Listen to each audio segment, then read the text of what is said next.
So the cerebellum is identified as a comparator. Recent evidence has suggested it should even be upgraded to the editor.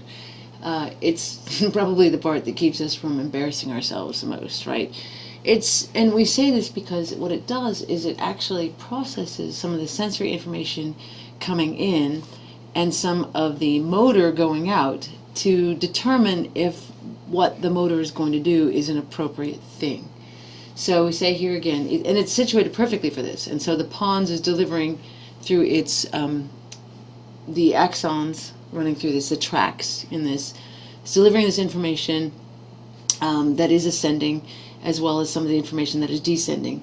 And so descending fibers from the cerebrum to the pons and into the cerebellum, right? So you get a copy of the command being sent to the spinal cord coming into the cerebellum. Ascending information is copied to the inferior olive, this area that is part of the medulla.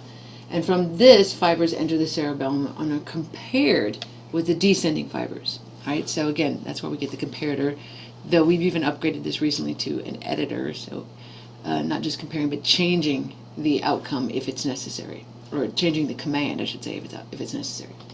All right, and so I give you a scenario. Again, what the cerebellum does is it integrates sensory information, and this comes from all over the body.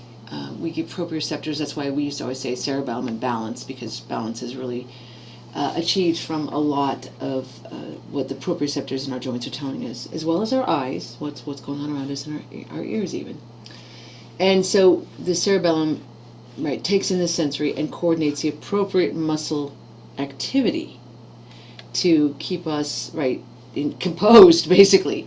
So, and this is that composure when we're active as well, not just standing still posture, but so when we say we're learning a new motor process, like riding a bike, playing a piano, something of that nature, then the cerebrum and cerebellum are working intensely together, so the activity becomes automated in the end, and the cerebellum is really driving it after we learn that behavior. And this way we don't require as much attention. And I say to the students who aren't really sure what this means, is I say, well, think about it next time you get in the car and you drive. When you were first learning to drive, did you have to think about everywhere the hands went and the feet went and what you were going to do? Well, sometimes I'm moving down the road and I'm like, man, how did I get here? I didn't. My body just goes. And so this is, again, the achieved learning through this coordination of the cerebrum and the cerebellum. All right. The spinal cord itself is a conduit, so it's also just a way of delivering things up and down. So while the spinal cord can send out a response, right, on its own in a reflex, we probably again consider that a lot of what the spinal cord is it's organized so that we can deliver sensory up and allow motor to come down, right? So that's why I say ascending tracts generally carry sensory impulses. And again, tracts are collections of axons in the central nervous system. Descending tracts generally carry motor impulses from the brain. So we have a well-organized directional pathways here. Usually, I say the axons come from cell bodies in the same part of the nervous system and end up together in another part.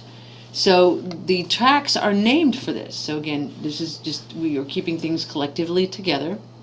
And so what we see, again, is going to be some names that reflect this as we go on and name some of these tracks. So here, as we look at the spinal cord in cross-section, so here's a cartoon of this. This is an actual spinal cord, and you have some that have been silver-stained from small mammals in the lab.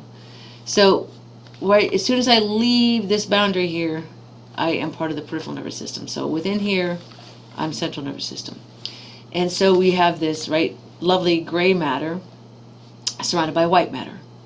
And so it forms kind of this butterfly or these horns, because that's the way we name them, right? And then the horns are further identified by direction, right? As are these splits, which are very much like the fissures in to separate the hemispheres. So the spinal cord is actually in two halves, right and left, okay? In the middle area, there's a little hole, cleverly called a central canal, just like it was in bone. And through this, we will see cerebral spinal fluid flow, right, and help to bring some nourishment to these nuclei. All right. So the vast majority you're looking at really is white matter, and this white matter, these are the tracks that are also called columns or sometimes called funiculi, or funiculus for singular. All right, and then they're named for position, right? Posterior columns. So this is the posterior, this is the anterior, and this is the side, the laterals. All right. So we'll figure out here in a moment how we knew that this was anterior and this was posterior. All right, lateral should be pretty evident, but we'll get to that. Okay. So the spinal cord is a conduit for neural impulses that go up to the brain and come down from the brain. So we consider it an integrator and generator of responses as well. And I said that already, that's your reflexes. So like your patellar reflex, your knee-jerk reflex. There are two grooves that we want to identify in lab as well, and one's deeper, so it's called a fissure, and the other is a sulcus. So the fissure is on the anterior, the sulcus is posterior. On the whole, the posterior part of the spinal cord is sensory, and the anterior is motor. So organized, right? This means for your information. So again, not going to test you on this, but it turns out that we have some, landmarks and features to this spinal cord. I say, starting at the foramen magnum down to the second lumbar vertebra. All right, there are 31 segments, and spinal nerves come out from this, and we can see this on a few models. There's a cervical enlargement. There's a lumbar enlargement. All right. And then below the lumbar, the area where it terminates on L2, there's a conus medullaris, so a cauda equina, horse's tail, right? Filium terminale, so the final, string, right? And here, this is looking at this from basically a posterior aspect to kind of show this is lateral. All right, so these gray horns and white columns that I've mentioned already. We said the posterior is sensory mostly, anterior is motor, so again we are dividing up function. The lateral is actually the sympathetic division of the autonomic nervous system, all right? And these lateral horns are found in the thoracic region of the spinal cord, associated with the thoracic vertebra, right? The upper lumbar and sacral region. So we don't find this horn in the cervical, right, part of the spinal cord. So just bear that in mind, because I'll talk about that when we look at our models in lab. Again, ascending, descending tracts. The posterior are ascending axons, right? Ascending tracts going up. And then the anterior and lateral are mixed ones. They have both ascending and descending tracts. So again, it's mostly segregated, but not entirely. All right. So circulation of blood and cerebral spinal fluid is very important for the health of the central nervous system. So the blood supply is privileged. In other words, blood is coming in, being delivered, and a lot of blood is being delivered to the brain, but it's controlled. What leaves the blood is highly controlled by the blood-brain barrier, which is part of the responsibility of the astrocytes. Okay, the central nervous system is very needy, needs a lot, requires some specializations to prevent blood flow interruption, and also to really control the concentration of ions and glucose. So cerebral spinal fluid is filtered arterial blood, right? And this is filtered from the blood through the ventricles, and this is done by the ependymal cells that we find in the ventricles. So once it's filtered, we produce this cerebral spinal fluid, and the cerebral spinal fluid must return to the venous blood. So there's a venous sinus or a dural sinus for draining the fluid back. So cerebral spinal fluid is constantly made, and it's constantly removed, right, in constant circulation. All right, so when we look, and here's this fluid is actually being transported between the arachnoid and the pia. So in this spaces here, we'd find cerebral spinal fluid. And then it moves back into this area here. This is part of that dural sinus here, okay? But again, looking at here we are in the longitudinal fissure, so between the two hemispheres. Here's, of course, very likely to be our parietal bones here, right? And right beneath the parietal is the dura mater, or dura mater, all right? And the dura mater is a tough. It means tough, durable, tough mother. Yes, mater means mother, right? Like your alma mater. And so there's right some separation here in the fissure, so that some of this adheres really to the periosteum that would be around these parietal bones, and then it would really, there wouldn't be this space that we see here everywhere, okay? But beneath the dura mater, or mater, right, is the arachnoid. And this is a wispy spiderweb appearance, hence the arachnoid mater. And then in the subarachnoid space, that's where you'd find the cerebrospinal fluid. And then the pia mater, which is a delicate mother, really moves with the grooves, as I say to people. It's like, see how it's moving with all these sulci. So the pia mater would not be, we couldn't separate this really from the cerebral cortex without damage. So this delicate mother is like the saran wrap that completely surrounds and again, nurtures his brain. So we have a lot of blood vessels moving in these sulci, and we can see those when we look at the sheep brain. All right, so dura mater, the tough mother, right, extends inwards between the lobes, is supportive and protective, right, so it separates the cerebrum from the cerebellum as well in the tentorium.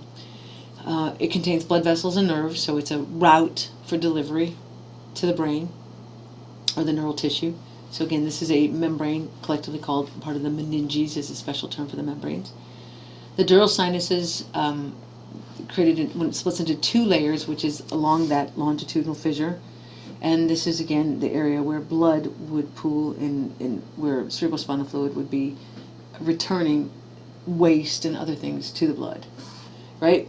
Again, folds inward between the cerebrum and cerebellum and the tentorium, cerebellum, and between the hemispheres in the falls cerebri. Continues down the spinal cord, so surrounding the spinal cord is still the dura mater, and terminates at the second sacral vertebrae. And here it isn't attached to the vertebra, so that this is where we find the epidural space, and we can actually see this on our models. All right, so here we're looking again at a frontal, posterior, but is it considered a coronal or frontal section? Right, here's ventricles, and we really want to zoom in on these membranes. So here again, parietal lobes, parietal bones. Here's that dural sinus where it splits. The light blue is all the dura mater. Then the arachnoid and the granulations project into these sinuses, so that's again where cerebrospinal fluid would be returning substances to the blood, right? The arachnoid is shown in purple, it's very wispy.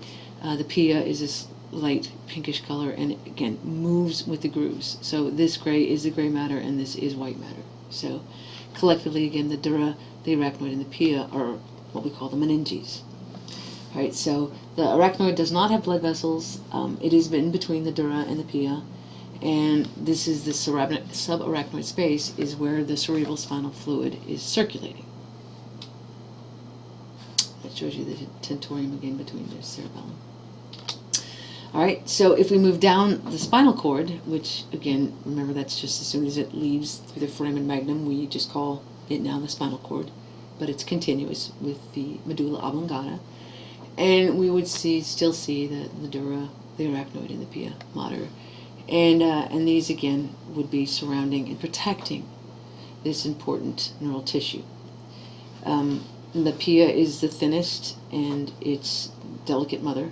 Lots of blood vessels and nerves. It nourishes the cells of the brain and spinal cord, again, the cortex and, of course, the outer part of the spinal cord. And it moves with the grooves. It would go in with the sulci and the fissures. All right? The ventricles are these enlargements, these swellings, again, that we talked about from the vesicles that didn't fill in. And so there's 4 in total. There's 2 lateral ones, so right and left. So they would be 1 and 2. The third ventricle is where it's surrounded by the diencephalon. So we'd see each half of the thalamus here. And again, we've removed them, so you're looking at the connectivity of all this. And then the third one is connected through the cerebral aqueduct to the 4th ventricle, which is just a swelling between the cerebellum and the brainstem. So all of this is interconnected.